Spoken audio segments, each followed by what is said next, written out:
ఆత్మకూరుకు సంబంధించినటువంటి ఏదైతే ring road proposals అనుకున్నామో అది కప్పలకుంటలో ద్వారా కేజీ రోడ్డు నుండి కేజీ రోడ్డు వరకు పాత బస్ స్టాండ్ మీదుగా దర్గా మసీదు నుండి తర్వాత అమ్మవారి శాల పాత మున్సిపల్ ఆఫీసు మీదుగా పెద్ద మసీదు తర్వాత మళ్ళీ కేజీ రోడ్డుకి కలిపే విధంగా ఇన్నర్ రింగ్ రోడ్డు ప్రపోజల్స్ పెట్టుకున్నాము. దాదాపుగా 4 కోట్ల రూపాయలతో ఈ రోడ్డు ప్రపోజల్ పెట్టాము. 15 finance grant plus special grant MLA గారు ఇచ్చారు.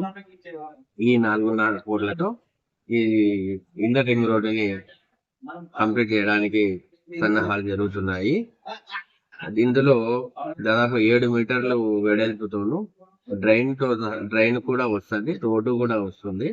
2.8 కిలోమీటర్ల సీసీ రోడ్డు బయటకి ఎస్టిమేట్స్ అయిపోయినాయి, టెండర్లు కూడా అయిపోయినాయి, కాంట్రాక్టర్లు కూడా ఫైనలైజ్ చేయడం జరిగింది. వాళ్ళకి వర్క్ ఆర్డర్లు కూడా ఇచ్చేసినాము. ఇప్పుడు రోడ్డు అలైన్మెంట్ పెట్టుకొని సర్వేల ద్వారా స్ట్రీట్ సర్వే మ్యాప్ ద్వారా ఎంత అయితే ఎగ్జిస్టింగ్ రోడ్డు ఉందో దాని మీదనే ఇంకా ఎంత వెడల్పు వేస్తామో అది స్ట్రీట్ సర్వేతో పాయింట్లు పెట్టిస్తున్నాము. కాబట్టి వారం 10 రోజుల్లోపు ఈ వర్క్ అయిపోయినట్టునే వర్క్ స్టార్ట్ చేయడం జరుగుతుంది. టెండర్ వర్క్ అయిపోయింది సార్? మొత్తం టెండర్ అయిపోయింది. ఈ ఫండ్స్ ఏం ఫండ్స్ సార్ అవి మనకు రోడ్డుకు? 15 ఫైనాన్స్ గ్రాంట్ ఒకటి, తర్వాత ఈ డిపిఎంఎస్ ద్వారా కొన్ని వచ్చాయి. LRS scheme plus DPMS town planning department నుండి 3 కోట్ల రూపాయలు రావడం జరిగింది.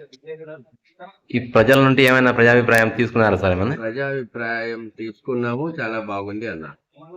ఏమైనా అభ్యంతరాలు ఏమైనా వచ్చాయి? అభ్యంతరాలు ఇంతవరకు అయితే ఏం రాలేదు. ఈ రోడ్డు వల్ల ప్రయోజనం సార్? రోడ్డు వల్ల ప్రయోజనం అంటే ఇంతకుముందు ఉన్నటువంటి ట్రాఫిక్ క్లియర్ అవుతుంది, ట్రాఫిక్ సమస్యలు క్లియర్ అవుతాయి. కొత్తది డ్రైన్ వేయడం జరుగుతుంది. వర్షాకాలము నీళ్లు బాగా ఫ్లో అవుతాయి, డ్రైనేజ్ కొత్త డ్రైనేజ్ వస్తుంది కాబట్టి నీళ్లు ఎక్కడ నిలబడుకోకుండా వెళ్ళిపోవడానికి ఆస్కారం ఉంటుంది. ప్రస్తుతం ఈ రోడ్డు పరిస్థితి ఎలా ఉంది?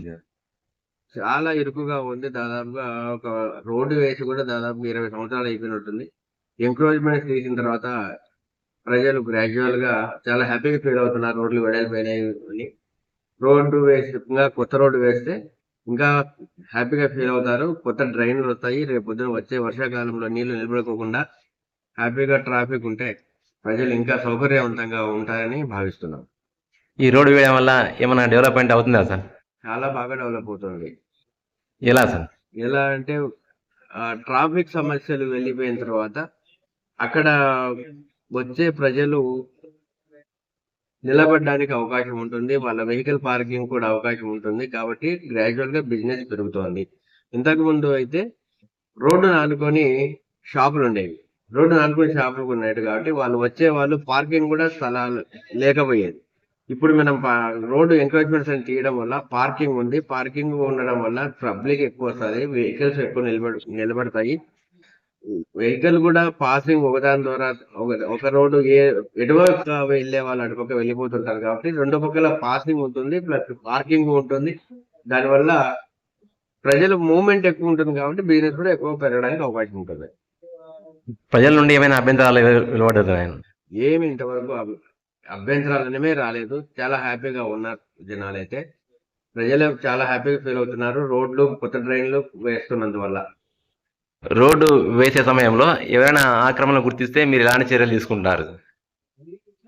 ఖచ్చితంగా రోడ్డు వేసే టైంలో ఏదైతే బ్రిటిషర్స్ కాలంలో స్ట్రీట్ సర్వేస్ మ్యాప్ ప్రకారం ఏవైతే మ్యాప్లు ఉన్నాయో ఏ రోడ్డు ఎంత వెడల్పు ఉన్నాయి అనేది దాదాపుగా బ్రిటిషర్స్ కాలం నుండే ఉన్నాయి. దాని ప్రకారం రోడ్లు కొలతలు వేయడం జరుగుతుంది ఇప్పుడు సర్వేలను పెట్టుకొని. కాబట్టి ఏవైనా ఎంక్రోచ్మెంట్స్ ఉంటే దాన్ని వెనక్కి జరపడానికి అవకాశం ఉంటుంది. మెట్లు కానీ గోడల వరకు కానీ మార్కింగ్ ఇచ్చి దాన్ని ఖచ్చితంగా వెడల్పు చేస్తాం. ఏదైనా ఎంక్రోచ్మెంట్స్ ఉంటే తీసి మెట్ల వరకు 7 మీటర్లు ఖచ్చితంగా మినిమం వేసుకుంటాం ఇప్పుడు ప్రజెంట్.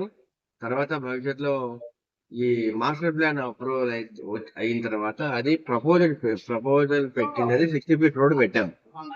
ప్రజెంట్ అయితే 24 నుండి 25 అడుగుల రోడ్డు వెడల్పు వస్తుంది ఖచ్చితంగా.